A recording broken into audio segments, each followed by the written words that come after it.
कृषि मंत्री कमल पटेल ने हरदा में भारतीय खाद्य निगम के द्वारा आयोजित भारत की आजादी के अमृत महोत्सव कार्यक्रम को संबोधित करते हुए कहा कि भारत एक कृषि प्रधान देश है। किसान इस देश की आत्मा और रीढ़ भी है।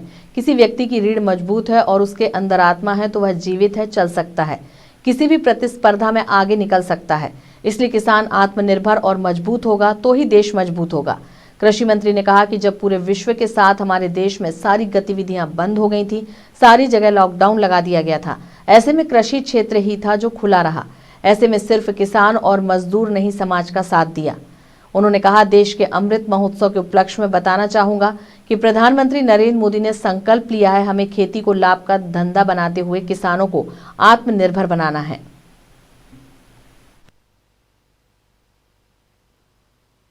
देश की आत्मा भी है, किसान इस देश की रीढ़ भी है।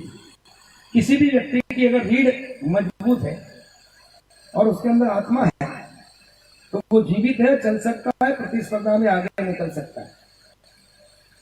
और इसलिए जब किसान आत्मनिर्भर होगा, किसान मजबूत होगा तो देश मजबूत होगा।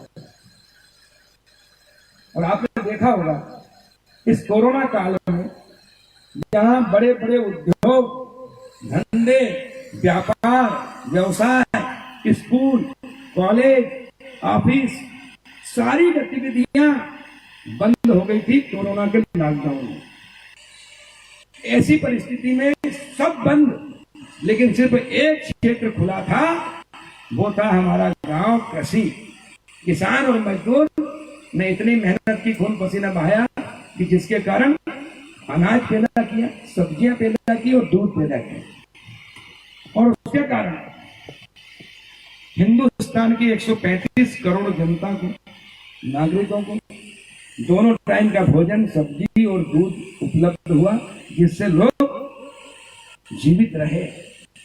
किसान अन्नदाता भी है, जीवनदाता भी है। और देश की अर्थव्यवस्था जब ठप हो गई थी सारे कामकाज बंद होने से, लेकिन फिर भी गाड़ी चलती रही देश की अर्थव्यवस्था, तो सिर्फ कृषि क्षेत्र में किसानों ने और हमारे मजदूरों ने, परिश्रमों ने, गांव ने इस देश को जिंदा रखा। इसके लिए ये देश गांव का देश है, किसानों का देश है।